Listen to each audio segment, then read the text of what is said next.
ഇത് കണ്ടപ്പോൾ എനിക്ക് ദിലീപേട്ടനെ തീരെ വയ്യ.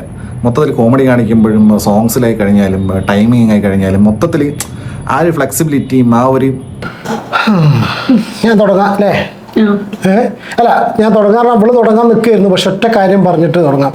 ലിസ്റ്റിൻ സ്റ്റീഫൻ അല്ലെങ്കിൽ ഇതുപോലെ മലയാളം ഫിലിം ഇൻഡസ്ട്രിയിലുള്ള പ്രൊഡ്യൂസേഴ്സ്, ആക്ടേഴ്സ് ആരെങ്കിലും മുൻനിര നായകന്മാരെ തേടുന്നുണ്ടെങ്കിൽ വേറെ എവിടേക്കും പോകരുത്. ഇനി ദിലീപേട്ടനെ, ലാലേട്ടനെ, മമ്മൂക്കാനെ വെച്ചിട്ടൊന്നും പടങ്ങൾ ചെയ്യാതിരിക്കുക. ദയവ് ചെയ്ത് ഇദ്ദേഹത്തെ വിളിച്ചുകൊണ്ട് അഭിനയിപ്പിക്കുക. നിങ്ങളുടെ പടം 1000 കോടി മുതൽ 2000 മുതൽ എത്ര വേണമെങ്കിൽ കോടി ക്ലബിൽ കയറും. എല്ലാം തികഞ്ഞൊരു മനുഷ്യനെ അല്ലെങ്കിൽ എല്ലാം തികഞ്ഞ ഒരു സിനിമ ഭടനെ കണ്ടോളൂ അല്ലേ? ഇനി തുടങ്ങിക്കോ. ഇവളുടെ ചാനലാണ്, ഞാനങ്ങനെ ഇവളെന്നെ സ്റ്റാർട്ട് ചെയ്യണമെന്ന് വിചാരിച്ചാണ്. പക്ഷേ ഈ ഒരു കാര്യം ഇത് കേട്ട സമയത്ത് ഇത് പറയാതെ വയ്യ.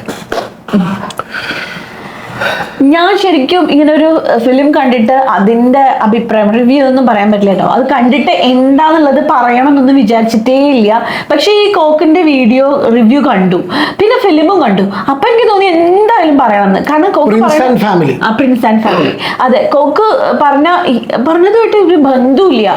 എന്തിനാണ് അയാൾ ഇങ്ങനെ ഒരു മോശം റിവ്യൂ ഇട്ടത് എന്ന് ആലോചിച്ചിട്ട് എനിക്ക് കഷ്ടം തോന്നിപ്പോയി.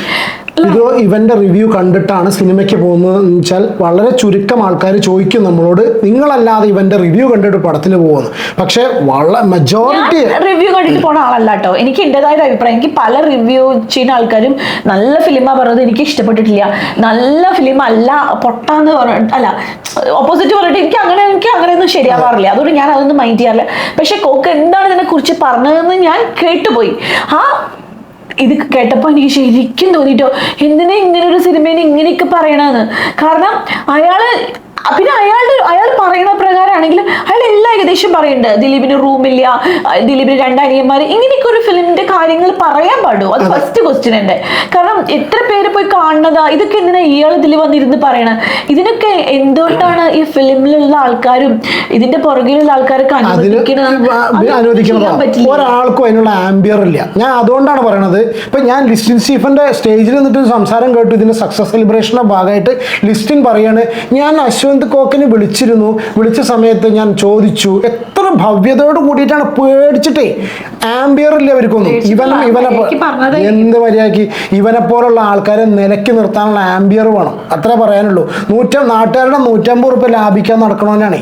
ഈ എമ്പുരാൻ സിനിമയ്ക്ക് ഇവൻ റിവ്യൂ പറഞ്ഞ സമയത്ത് ഞാൻ ആ പടം കാണുന്നതിന് മുതൽ ഇവന്റെ റിവ്യൂക്ക് അഗെയിൻസ്റ്റ് സംസാരിച്ചൊരു കാര്യം, ഞാൻ സംസാരിച്ച കാര്യം എന്താ അറിയോ, ഇവൻ എന്തിനാ ഈ സ്ക്രിപ്റ്റ് വിളിച്ച് പറയുന്നത്? ഇവനെന്തിനാ വള്ളി വിടാതെ എന്തൊക്കെയോ കാര്യങ്ങൾ പറഞ്ഞിട്ടുണ്ട്. ഭാഗ്യം കൊണ്ട് ഫുൾ അങ്ങോട്ട് പറഞ്ഞില്ല, അത്രേ ഉള്ളൂ. പിന്നെ ഈ സിനിമയെ കുറിച്ചിട്ട് പറയുകയാണെങ്കിൽ നല്ല ഫിലിമാണ്. കുടുംബമായിട്ട് പോയി കണ്ട് സന്തോഷമായിട്ട് നല്ലൊരു സിനിമ കാണാം. മാത്രമല്ല എല്ലാം ഉണ്ട് അതില്, കോമഡി ഉണ്ട്, കുറച്ച് കാര്യങ്ങളൊക്കെ ഉണ്ട്, എല്ലാം ഉണ്ട്. ഒന്നും പറയാൻ പറ്റാത്തതുകൊണ്ടാണ്. പിന്നെ എന്താ വെച്ചാൽ ഇമ്പോർട്ടൻ്റ് ആയിട്ടുള്ള കാര്യം എന്താണെന്ന് വെച്ചാൽ ഇന്നിപ്പോൾ നടക്കുന്ന കുറച്ച് കാര്യങ്ങളാണ്, ഇന്നിപ്പോൾ സോഷ്യൽ മീഡിയയിൽ നടക്കുന്ന കുറച്ച് കാര്യങ്ങളാണ് അതിൽ കാണിക്കുന്നത്. സത്യസന്ധമായ കാര്യങ്ങളാണ്. നമ്മൾ തന്നെ പലതും കാണുന്നുണ്ട്. കുടുംബം, അതായത് ഫാമിലി വ്ളോഗ് ചെയ്യുന്നവരുടെ കുറേ കാര്യങ്ങൾ. ഈ ഫാമിലി വ്ളോഗും ഇതും ഫാമിലി വ്ളോഗ് മാത്രമല്ല കേട്ടോ, പല ഇങ്ങനെ വ്ളോഗ് ചെയ്യുന്നവരൊക്കെ ചില കാര്യങ്ങൾ ക്രിയേറ്റ് ചെയ്യും. അതെ, നമുക്കെന്നെ തോന്നും ഇത് ക്രിയേറ്റ് ചെയ്തതാണോ എന്ന് നമ്മൾ ചിന്തിക്കും. അത് കണ്ടിട്ട് ഇവര് എന്തൊക്കെയോ പ്രശ്നങ്ങൾ ഉണ്ടാവും. അത് കണ്ട് റിയാക്ട് ചെയ്യാൻ കുറെ റിയാക്ഷൻ വീഡിയോക്കാരും ഉണ്ടാവും. ഇതൊക്കെ സത്യസന്ധമായിട്ട് ആ സിനിമയിൽ കാണിച്ചു. നമ്മളെല്ലാം തുറന്ന് പറയണം, നമ്മളത് കാര്യം തുറന്നു പറയണം. കാരണം വെച്ചാൽ ഇന്ന് വ്ളോഗേഴ്സിനും ഇല്ല, പടത്തിന് സ്പോയിലർ അല്ല, പടത്തിന് ഒരുവിധം എല്ലാവരും സംഗതി പറഞ്ഞു സ്പോയിലർ അല്ല. പക്ഷെ അതിന്റെ ആ സംഭവം എന്താ വെച്ചാൽ ഇന്ന് സോഷ്യൽ മീഡിയ ആടിനെ പട്ടിയാക്കൽ, പിന്നെ ഫസ്റ്റ് കേൾക്കുന്ന ന്യൂസ് വിശ്വസിക്കൽ, വളരെ ഇമ്പോർട്ടൻ്റ് ആയിട്ടുള്ള ഒരു സ്റ്റേറ്റ്മെന്റ് ഈ പടം മുന്നിലേക്ക് വെക്കുന്നുണ്ട്. സ്റ്റേറ്റ്മെന്റ് ഒരു പ്രമേയം ഈ പടം മുന്നിലേക്ക് വെക്കുന്നുണ്ട്. ഇന്ന് നമ്മുടെ നാട്ടിൽ നടക്കുന്ന പല സംഗതികളും ഫസ്റ്റ് കേൾക്കുന്നതാണ് ആൾക്കാർ ചെവിയിലേക്ക് എടുക്കുക. അതിന് ഫോളോ അപ്പ് ആയിട്ട് അതിൻ്റെ എന്ത് ന്യൂസ് വന്നു കഴിഞ്ഞാലും എടുക്കില്ല. ഞാനതിന് ഏറ്റവും കൂടുതൽ അത് ആധികാരികമായിട്ട് തന്നെ പറയാമെന്ന് വെച്ചോളൂ. കാരണം വെച്ചാൽ നമ്മൾ ഏകദേശം 2-3 വർഷമായിട്ട് സോഷ്യൽ മീഡിയയിൽ റിയാക്ഷൻ വീഡിയോസ് ചെയ്യുക, ഫാമിലി വ്ളോഗുകളെ പോലെ റിയാക്ഷൻ വീഡിയോസ് ചെയ്യുന്ന സമയത്ത് നമുക്ക് എന്താണോ ടോപ്പിക്ക് അതിനെക്കുറിച്ച് അനലൈസ് ചെയ്യും, അതിനെക്കുറിച്ച് തുടർന്ന് അനലൈസ് ചെയ്യും, എന്ത് സംഭവിച്ചു ഇതിനൊക്കെ നോക്കും. അപ്പം നമ്മൾ ഫസ്റ്റ് ഒരു കാര്യം ഇന്ന സംഗതി ഒരു സ്ഥലത്ത് സംഭവിച്ചു എന്നുള്ളൊരു വീഡിയോയിൽ പറഞ്ഞിട്ടുണ്ടെങ്കിൽ അതിന് ചിലപ്പോൾ 1 ലക്ഷം വ്യൂസ് കിട്ടിക്കഴിഞ്ഞാൽ തുടർന്ന് ഇത് സംഭവിച്ചു അല്ലെങ്കിൽ ഇതല്ല അതിന് സംഭവിച്ചെന്ന് പറഞ്ഞതിൽ 10,000 പോലും തികക്കില്ല. അതാണ് ഈ പടം പറഞ്ഞു വെക്കുന്നത്.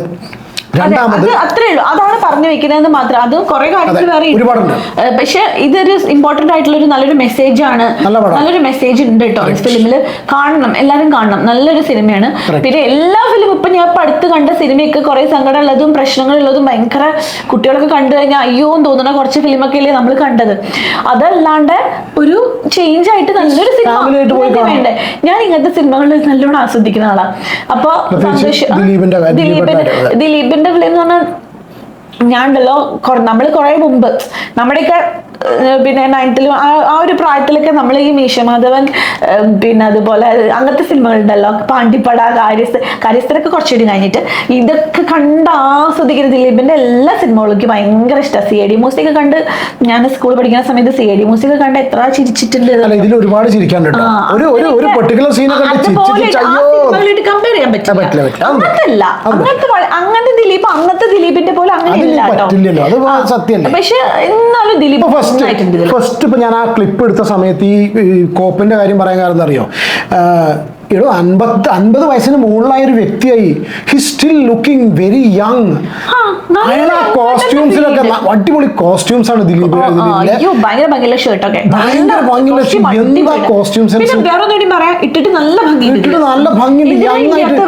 50 വയസ്സിന് മുകളിൽ തോന്നിക്കുന്ന ഒരു വ്യക്തി അല്ല അയാളതില്. ശരിയാണ്, ഇപ്പൊ കഴുത്തിന്റെ അവിടെയൊക്കെ ചെറിയ ചുളിവും കാര്യങ്ങളൊക്കെ മനുഷ്യന്റെ സഹജമായിട്ട് താടി വെക്കാത്ത വ്യക്തികൾക്ക് സ്വാഭാവികമായിട്ടും എവിഡന്റ് ആയിട്ട് കാണും. അത് ഒഴിച്ചു നിർത്തിക്കാതെ എത്ര യങ് ആയിട്ടാണ് ആ മനുഷ്യൻ ഈ പടത്തില്. എന്നിട്ട് ഈ വേട്ടാവളിയും വന്നിരുന്ന് പറയുന്ന കഥ ആലോചിച്ചിട്ടേ എനിക്ക് സത്യം പറഞ്ഞാൽ ഞാൻ ഇവളുടെ ഈ ചാനലായതുകൊണ്ട് മാത്രം, അല്ലെങ്കിൽ ഇതിലേറെ കൂടുതൽ അല്ല, നമ്മൾ പറഞ്ഞു കഴിഞ്ഞാൽ അവനൊക്കെ വലിയ ആളാണ്,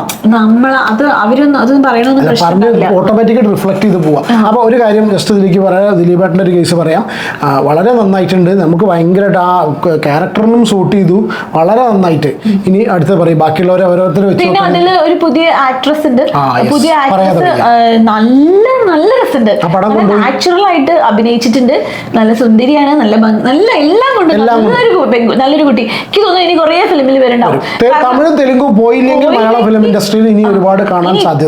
നായികമാരുടെ ഇടയിൽ നല്ലൊരു ഞാനൊരു കാര്യം, ഞാൻ പേര് പറയുന്നില്ല, പക്ഷെ വിധുവിനോട് ഞാൻ പേര് പറഞ്ഞു. ഇന്ന ആക്ട്രസിന് ഇവര് ഭീഷണിയായിരിക്കും, ഈ കുട്ടി ഭീഷണിയായിരിക്കും, അവർക്ക് കിട്ടാവുന്ന റോള് ഇനി ഈ കുട്ടി കൊണ്ടുപോകും, അല്ലെങ്കിൽ ഇന്ന റോൾസ് ഇതിന് കിട്ടുന്നത് വളരെ ക്ലിയർ ആയിട്ട് ആ കുട്ടിയുടെ അഭിനയം കാണുമ്പോൾ പറയാം. പിന്നെ മെയിൻ ആയിട്ട് എന്താ വെച്ചാൽ കുട്ടിക്ക് കിട്ടിയ ഭാഗ്യം എന്താ വെച്ചാൽ ഈ ഫിലിമിൽ കുട്ടിക്ക് ഇമ്പോർട്ടന്റ് ആയിട്ടുള്ള റോളാണ്.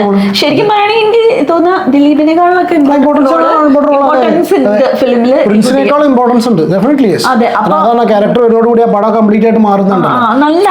നല്ല അടിപൊളി. പിന്നെ സപ്പോർട്ടിംഗ് ആയിട്ട് സിദ്ദിഖിനെ പറ്റിയോ ബിന്ദു പണിക്കരെ പറ്റിയോ ഒന്നും പറയേണ്ട ആവശ്യമില്ല. ധ്യാനിന് കുറച്ചും കൂടി റോള് കൊടുക്കായിരുന്നു തോന്നി.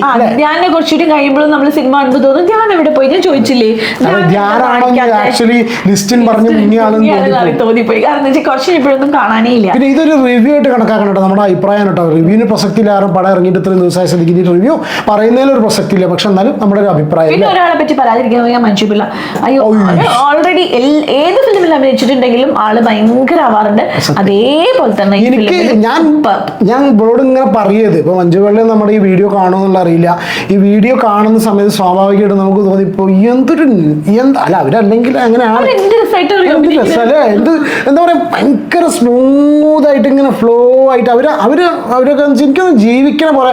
എനിക്കറിയില്ല കേട്ടോ, ഇതിന് മുന്നേ അവർ അങ്ങനെ തന്നെ ആയിരുന്നു. പക്ഷെ ഈ സിനിമയിൽ എന്തോ എനിക്ക് ഈ സിനിമയിൽ എന്തോ മഞ്ജു പിള്ളയെ ഒന്നും കൂടി ഇഷ്ടപ്പെട്ടു. അവർ ചെയ്ത ക്യാരക്ടറിന്റെ ആണോ എന്നറിയില്ല. അതിന്റെ മാത്രമല്ല എനിക്ക് തോന്നുന്നു ഈ ക്യാരക്ടർ അവർക്ക് വേണ്ടി എഴുതി എന്നുള്ള പോലെ അല്ലേ, അത്രയും നന്നായിട്ട് ചെയ്തിട്ടുണ്ട് കേട്ടോ. നമ്മൾ അവരൊന്നും കാണുമെന്നുള്ള അറിയില്ല, പക്ഷെ എന്നാലും സൂപ്പർ ആയിട്ടുണ്ട്. എല്ലാവരും മഞ്ജുപിള്ള ഹസ്ബൻഡായിട്ട് അഭിനയിച്ച ആളാണെന്നുണ്ടെങ്കിലും ഒരു അനിയന്റെ റോള് ചെയ്തവർ, അങ്ങനെ ഓരോരുത്തർ. അശ്വന്ത് കോക്ക് പറയുന്ന പോലെ ജോണി ആന്റണിയല്ലേ പേര്, കെ ആയിട്ട് അഭിനയിച്ച, അങ്ങനെ എന്താ പറയാ, ജോണി ആന്റണിയൊക്കെ എന്തൊക്കെയാ കളിയാക്കണ പോലെ പറഞ്ഞ് എന്ത് രസാറിയോ. ഞാനൊക്കെ ചിരിച്ചു കേട്ടോ. എനിക്ക് തോന്നുന്നു അശ്വന്ത് കോക്ക് ചിരിച്ചില്ല, എനിക്ക് ചിരിക്കാൻ മാത്രം തോന്നിയില്ല പറഞ്ഞ അത് അയാൾ ഇവൻ ഇവിടെ എവിടെയും ജനിക്കേണ്ട ആളല്ല, ഇവൻ ജനിക്കേണ്ടവനേ അല്ല. അവൻ അയാൾക്ക് വേണ്ടി ഇനി കോമഡി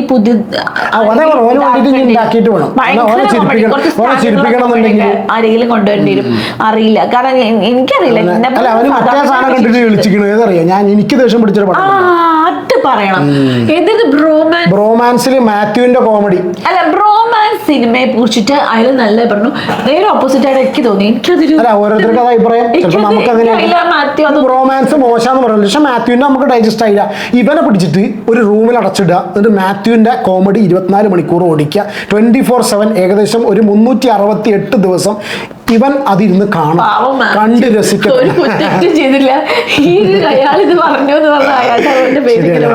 ശരി മാത്യു ക്ഷമിക്കണം കേട്ടോ, നിങ്ങളോട് ദേഷ്യം നിന്നോട്